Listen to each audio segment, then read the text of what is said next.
तो इस तरीके से इसको निकालना है। इसको सील हटा दिया, अभी इसको बेरिंग को निकालना है। तो इस तरीके से इसको निकालना है। आपका बेरिंग निकल गया, बेरिंग खराब हो गया इसलिए जाम जा रहा था, तो अभी इसको हम नया बेरिंग वगैरह लगाएंगे। यहाँ पे लगाना है, तो यहाँ पे लगा के इसको इस तरीके से धीरे धीरे डालना है।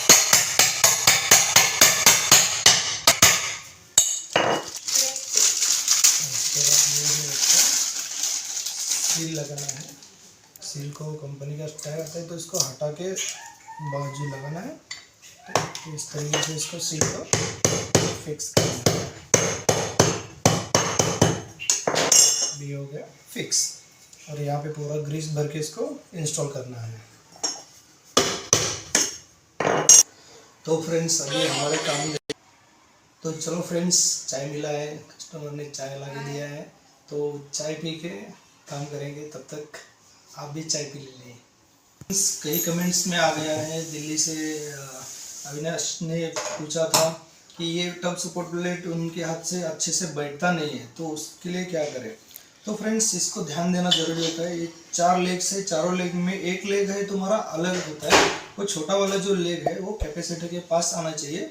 उस तरीके से आपने इसको शिफ्ट करना है। अभी आप ऐसा बढ़ोगे तो यहाँ पे आपको फिक्स नहीं होगा, सब बाद में तकलीफ दे देगा।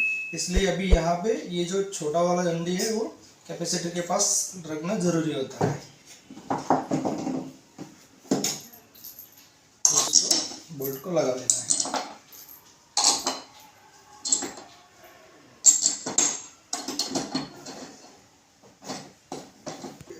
जो डंडा है इसके अंदर ये ब्रेक एंड आर्म को लगाना है, इंस्टॉल करना है यहाँ इस तरीके से। फिर इसके बाद ये रबर होता है, ये रबर को घुमाना नहीं है। ये रबर बहुत ही काम वाला चीज़ है। जब आपका ड्राई असेंबली घूमता है तो उसको मूव करने के लिए यहाँ पे इसको सपोर्ट होता है। तो इस तरीके से इसको सपोर्ट लगाना है, नहीं तो आप निकाल के फेंकना नहीं है। तो इस तरीके से जब ऑपरेट होता है तो ये ड्राई असेंबली को, जो आपका गियर बॉक्स है, इसको मूव करने के लिए ये आसान हो जाता है, इसलिए रबर को लगाया है। तो ये कवर को लगाना ज़रूरी होता है, नहीं तो आपका ये रबर जो होता है वो निकल के गिर सकता है। तो उसके बाद यहाँ पे थोड़ा सा ग्रीस लगाना है, क्योंकि ताकि नट बोल्ट्स अच्छे से रहे और इजी जाए, स्मूथ। तो फ्रेंड्स इसको ग्रीस लगा के लेना है, क्योंकि ये कंटिन्यूली ऑपरेट होता रहता है, तो आपका स्प्लच असेंबली यहीं पे काम करता है। तो इस तरीके से इसको इंस्टॉल करना है। बाद में चारों स्क्रूज को लगा लेना है। तो इसको चारों बोल्ट को लगा लेना है।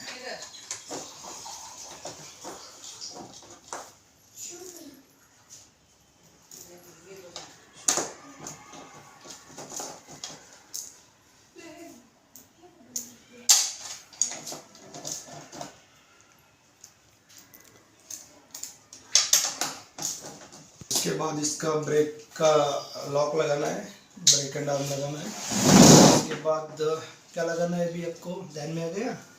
इसके बाद अभी क्या लगता है, आपने वीडियो नहीं देखा तो फिर से जाके वीडियो देखिए, तो आपको पता चलेगा, फास्ट पता चलेगा।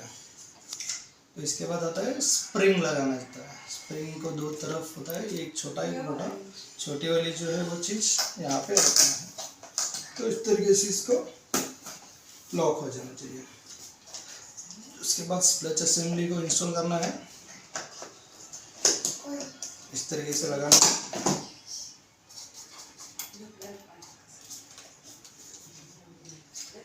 तो इसके बाद ग्रीस को भी यहाँ पे लगाना है। स्प्लच असेंबली सही तरीके से ऑपरेट हो जाता है। आपका पुल्ली के लगाने के लिए एक वॉशर और एक बोल्ट का जरूरत होता है। तो इसको ज़्यादा टाइट नहीं करना है,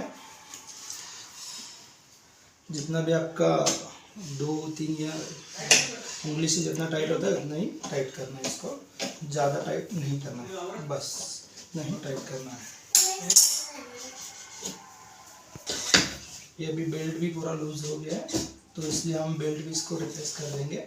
तो ये वाला नया बेल्ट है, इस तरीके से बेल्ट टाइट रहना ज़रूरी होता है। ये है उसका सैडल ब्लॉक है। ये सैडल ब्लॉक भी आप लगा सकते हैं, यही, इसको कुछ होता नहीं है, सिर्फ इसको थोड़ा सा साफ़ सुथरा करके लगा सकते हैं। तो इस तरीके से इसको थोड़ा सा साफ कर लेना है।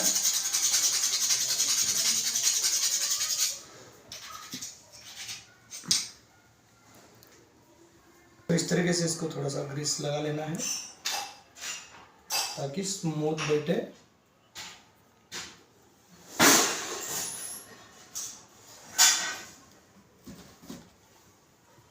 तो इस तरीके से ड्रम को लगाना जरूरी होता है। तो इस तरीके से ड्रम को लगा के एडजस्ट देख के इस तरीके से पुश करना ज़रूरी है। तो फ्रेंड्स अभी उसको हब को टाइट किया और उसके बाद ये पल्सेटर को लगाना है। पल्सेटर इस तरीके से फिक्स करना ज़रूरी है। जितना इजी हो सके उतना ही करना है, ज़्यादा टाइट करोगे तो पल्सेटर नहीं घूमेगा। तो इस तरीके से बस इतना ही स्क्रू टाइट करना है। उसके बाद उसका टब रिंग है उसको लगा लेना है। यहाँ पे टब रिंग लगाने के लिए इसका देखो पूरा सेम सर्कल नहीं है, तो यहाँ पे इसका एक डिज़ाइन अलग है। तो डिज़ाइन के साथ साथ यहाँ पे डिज़ाइन दिया है, इसको मैच करके लगाना है। तो फ्रेंड्स कभी कभी क्या होता है, नया टेक्नीशियन रहेगा तो उसको पता नहीं रहता है कि ये चीज़ क्या है, ये प्लास्टिक फंसा है इसलिए इसको निकाल के फेंक देते हैं। तो फ्रेंड्स ये फेंकने के लिए नहीं है। तो ये ट्यूब है, एक प्लास्टिक का ट्यूब होता है। जब आपका सेंसर काम नहीं करता है या पंक्चर हो जाता है सेंसर पाइप वगैरह, उस टाइम ओवरफ्लो होता है। तो वो ओवरफ्लो पूरा ड्रम से ना होना, इसलिए वो पाइप दिया है। तो वहाँ से पूरा ड्रेन में पानी जा जाता है, तो इसलिए उसको हटाना नहीं है, जैसा है वैसे ही लगा लेना ज़रूरी है। तो अभी इस तरीके से काम का पूरा होते आया है। ये अर्थिंग स्क्रू यहाँ पे फिक्स करना बहुत ज़रूरी होता है, क्योंकि इससे कस्टमर का भी सेफ हो जाता है। और समझो मोटर में या किसी में प्रॉब्लम दिक्कत आ गया तो यहाँ से अर्थिंग ग्राउंड जा सकता है। अदरवाइज कस्टमर या कोई हैंडल करता है तो उनको शॉक लगने का ज़रूरत, शॉक लग सकता है, इसलिए ये लगाना कंपलसरी है। इसको टाइट कर लेना ज़रूरी है।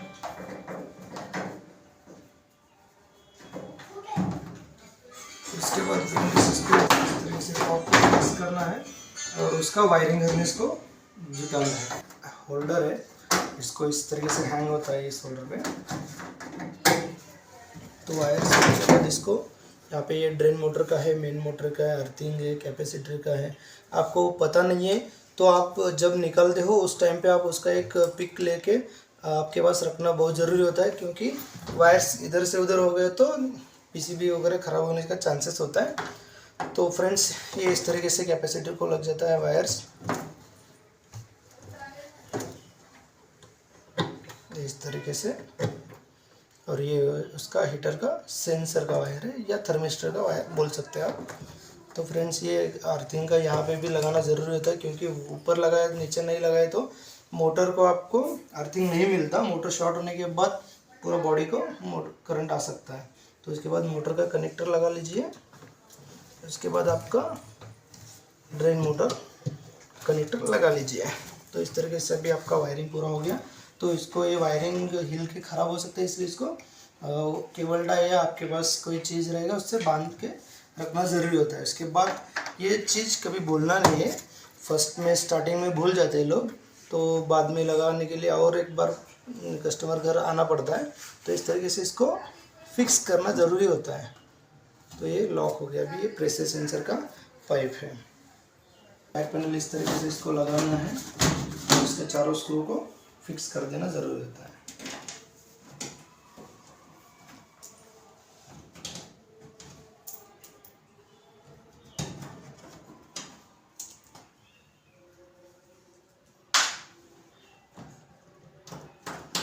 फ्रेंड्स जब भी आप कोई काम करने जाते हो तो पहली चीज़ होती है ये फिल्टर को साफ करना ज़रूरी होता है। इसकी वजह से क्या होता है, टाइम काउंटिंग ज़्यादा होता है, तो इसलिए क्लीनिंग में ये चीज़ बहुत ज़रूरी होता है। छोटा सा है लेकिन बहुत काम करने वाला चीज़ है, इसलिए इसको साफ करना बहुत ज़रूरी होता है। ये फिल्टर होता है, इनलेट फिल्टर, ताकि इससे ये ब्लॉकेज हो गया तो आपका टाइम जो आधा घंटा दिखाता है वॉशिंग मशीन वो आधा घंटा से डायरेक्ट 1 घंटा 2 घंटे में जाता है, क्योंकि पानी भरने का जो टाइम है वो काउंट नहीं होता है। तो इसलिए इसको क्लीन करना ज़रूरी है। आप चाहे किसी भी काम के कस्टमर पे घर पे जाइए या फ्रिज वाटर प्यूरीफायर जो भी काम करने के लिए जाते हैं, तो कस्टमर को ज़रूरी बताए कि सर ये फ़िल्टर को क्लीन करना ज़रूरी होता है, मैं क्लीन कर देता हूँ। तो कस्टमर भी खुश होता है, आपका भी काम बन जाता है। तो इसको क्लीन करना बहुत ज़रूरी होता है। तो फ्रेंड्स अभी मशीन चलने के लिए रेडी हो गया है, तो अभी पानी ले रहा है, उसके बाद अभी ये वॉश हो जाएगा और स्पिन वगैरह कर सकते हैं। अभी मशीन रेडी हो गया है। तो फ्रेंड्स हमारा वीडियो से आपको कुछ सीखने को मिला तो फ्रेंड्स प्लीज़ शेयर करिए, सब्सक्राइब करिए और लाइक करना ना भूलें और सब्सक्राइब करिए फ्रेंड्स। और दूसरे किसी को रेफरेंस चाहिए तो रेफरेंस का नंबर दे देता हूँ 9970600940, ये मेरा नंबर है, आपको डिस्प्ले पे भी दिखेगा। तो फ्रेंड्स चलो धन्यवाद।